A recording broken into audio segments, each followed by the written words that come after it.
my fellow beekeepers. I come to you today to discuss the state of beekeeping and the future of the Hive Jive. What, you expect this to be another beekeeper chat? No, it is not. In fact, we are going to go through and we're going to talk about this infamous rumored thing called season 4 of the podcast. And I have been alluding to season 4 for like 2.5 years now. That's a long time. And I do apologize, but there is an explanation or a reason behind why we are 2.5 years down the road from the end of, God, it might actually be 3 years since the end of season 3. And we still have not actually officially released season 4. And that is due to me having a kind of a moral conundrum because things started to look like a conflict of interests. And I kind of got stuck in a state of indecision and really did not necessarily know what to do about it. And you might ask yourself, like, now, what on earth could cause you to just lock down and not be able to decide one way or the other or what to do? Well, that has to do with a lot of the research that's been coming out over the past several years in regards to honeybees, native bees, beekeeping in general, and, as I said, the state of beekeeping today. So I went through and I looked at all of this information and, we start learning about the intelligence of bees, which I've done presentations on when I travel and speak and stuff. So I think obviously that is very fascinating to have these different aspects of it and to learn more and more and more about what these amazing little insects can do. However, we've also started learning that the bees, they haven't done the research necessarily at the colony level, but at the same time, we can say that they kind of have, because a lot of Thomas Seeley's work has talked about how swarms and how colonies communicate, how they function very similar to a brain inside of us, and how they can rationalize and make very good decisions all of the time.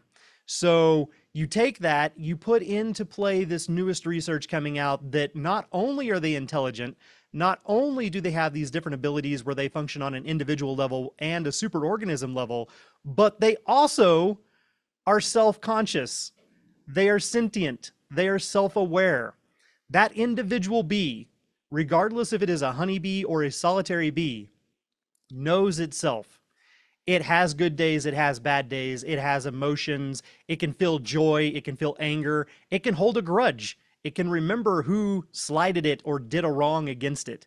And it can absolutely mourn for the loss of one of its family members.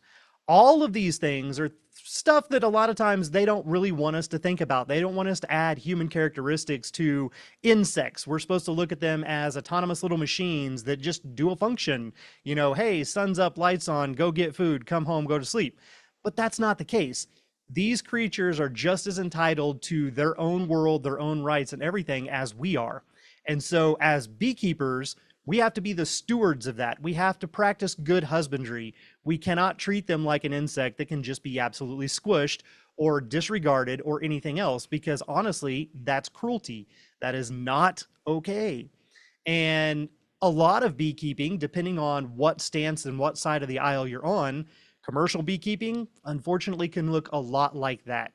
Backyard beekeeping, where an individual only has to take care of a couple of hives, that is an opportunity for you to be able to be more mindful, be self-conscious, and be more courteous to the insects that you are trying to keep and help. So that right there causes a huge, like, all the gears just lock up, right? You don't really know what to do at that point. Well, unfortunately, it gets worse, because not only do we know these aspects, we now know, this is kind of a positive thing because this really goes in one direction versus the other, but there's now research out there that shows that there are 3 times the amount of feral honeybee colonies worldwide than there are actual managed honeybee colonies in hives. 3 times. That research blows the whole concept that bees don't survive without the intervention of humans. It blows that right out of the water. We've said time and time again, the bees know best. The bees know exactly what they need, right? Well, that goes to show you exactly how true that statement is. If there's 3 times the amount of feral colonies in the world that are unmanaged, that are living in natural cavities, and they're doing just fine, are we potentially the problem when we look at things like, oh, North America lost 40% or 50% or 60% of its managed colonies this last year or over the summer dearth or during the winter? Those are managed colonies. And that means that there was human intervention, and that human intervention may or may not have been for the best interest of the bees themselves. It could have been for the best interest of the big old green dollar bill. That's kind of unfortunately the truth of the scenario. But add even more research onto this, and you find out that as native bees naturally would be in an area and you would have a wide diversity of these bees, when you start introducing honeybees, which are not native to most places, into the equation, it does start changing the balance and the dynamic of everything else in that ecosystem.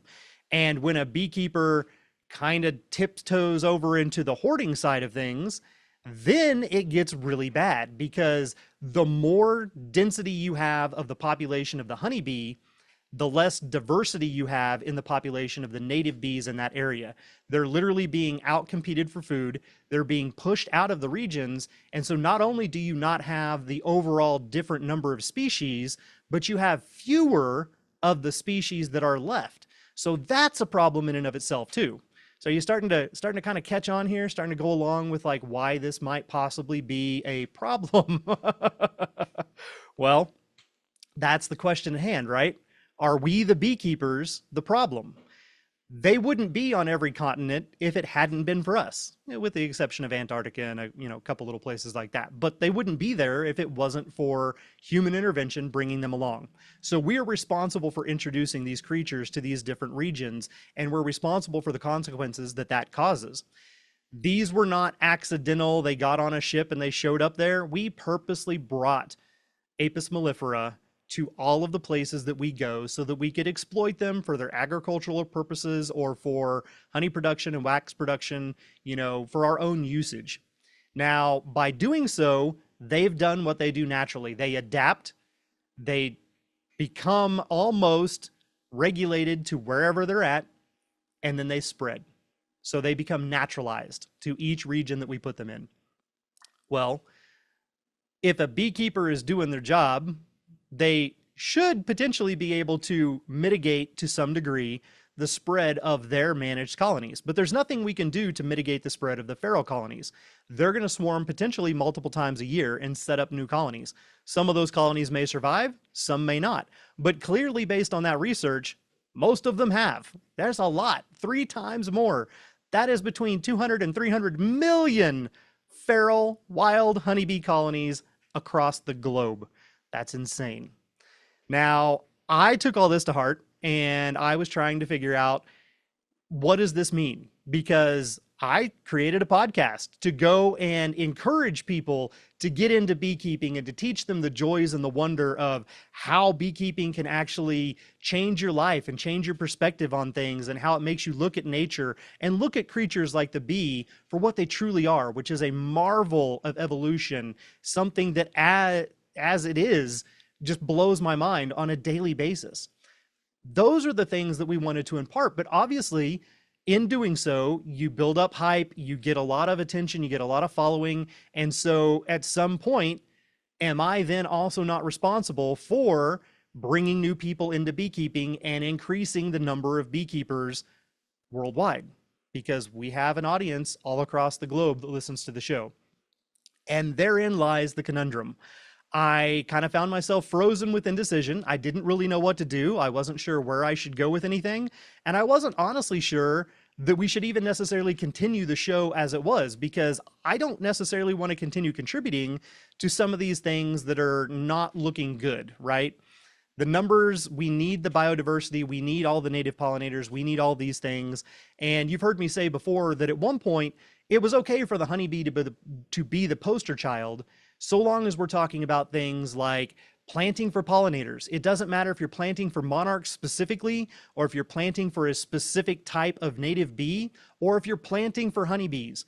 Planting native wildflowers are going to by far help all of the pollinators that are out there, because you're going to be increasing the natural flora and fauna in your ecosystem in the geographic region that you're at.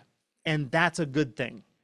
What's not a good thing is potentially having every other house in a neighborhood having at least one or two colonies, because then you end up with a population density that is way bigger than what your little local area can support. And that's not necessarily good, because again, now we start pushing out all of the native things that we also need that are specialized for individual plants. So yet again, I ask, can you see my conundrum here, right? And there you have it.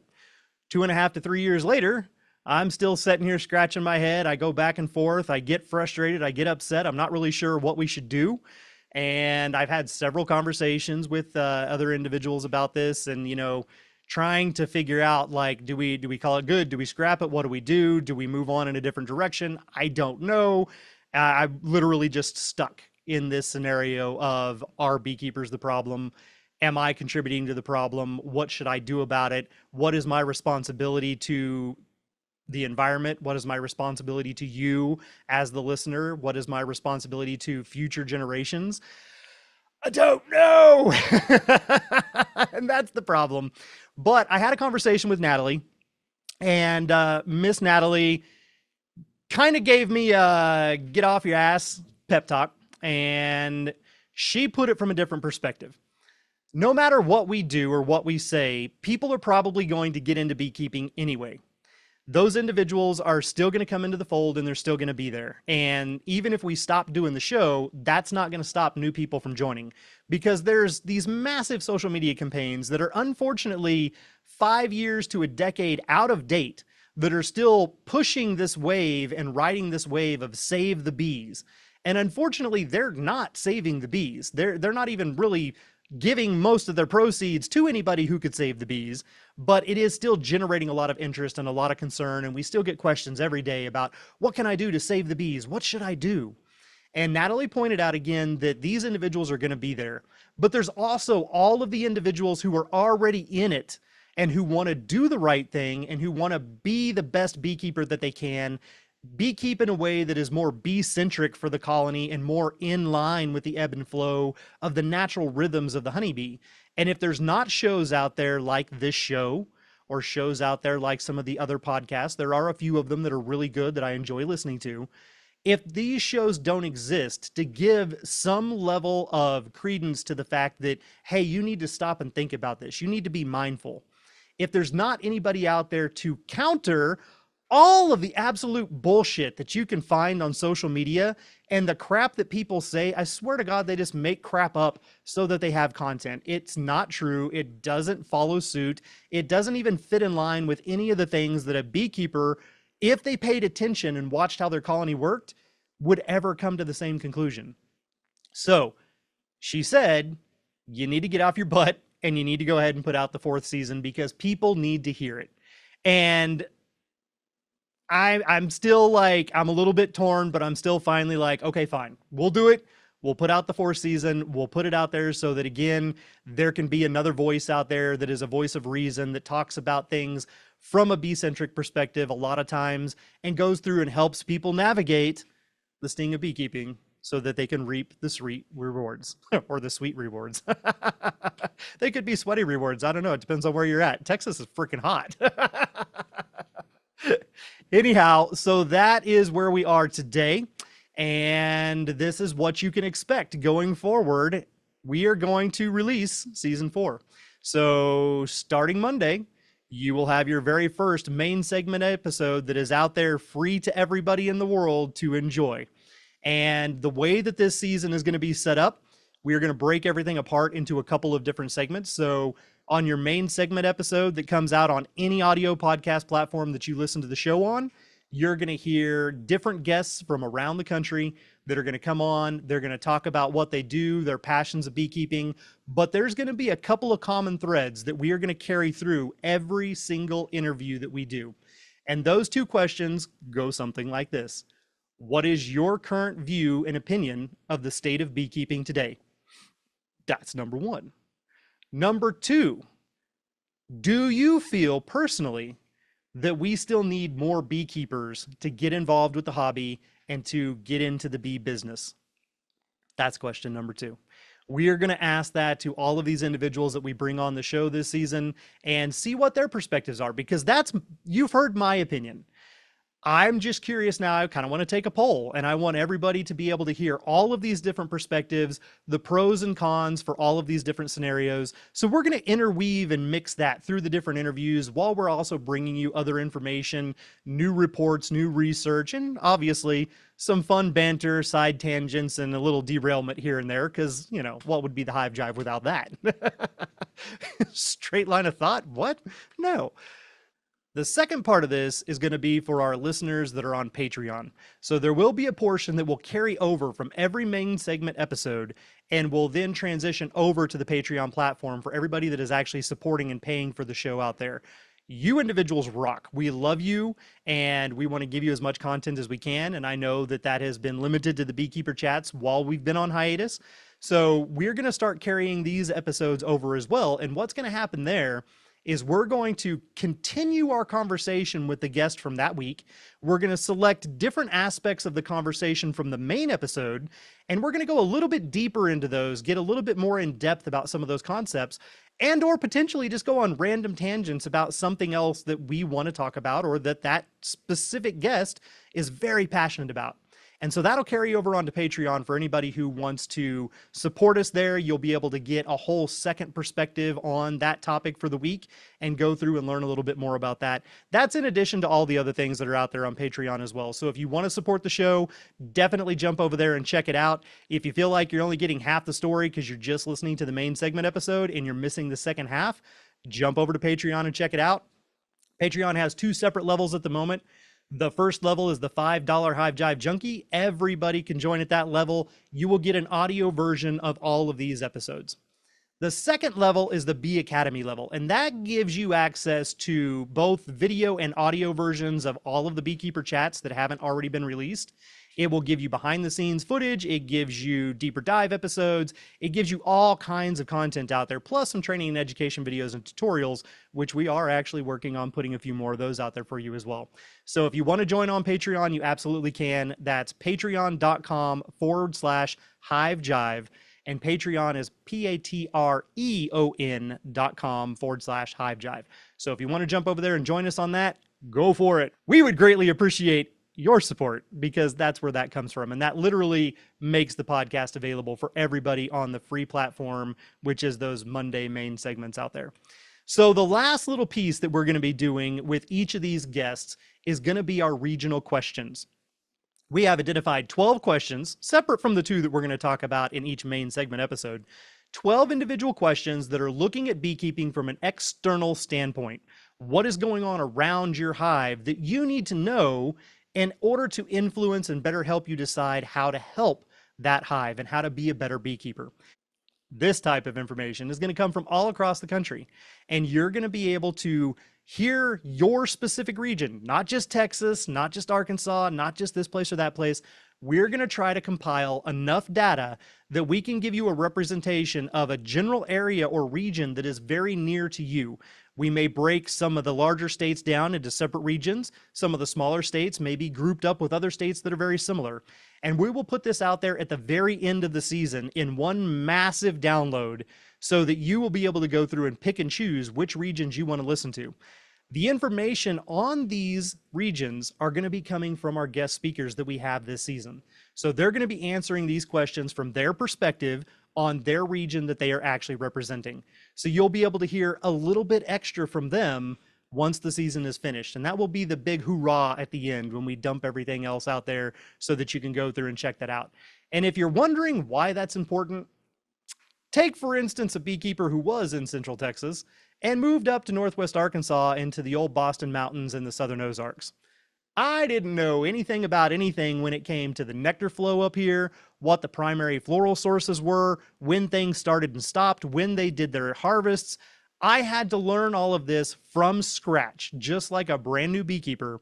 And I could not find anybody up here that could actually answer the questions that would have better helped me know what to prepare for and plan for in my beekeeping in a new region. So this whole concept is based on that scenario. We've had listeners reach out before and say, hey, this is great. I love the show, but I don't live in Texas, and you guys talk a lot about the stuff in Texas. What about my area?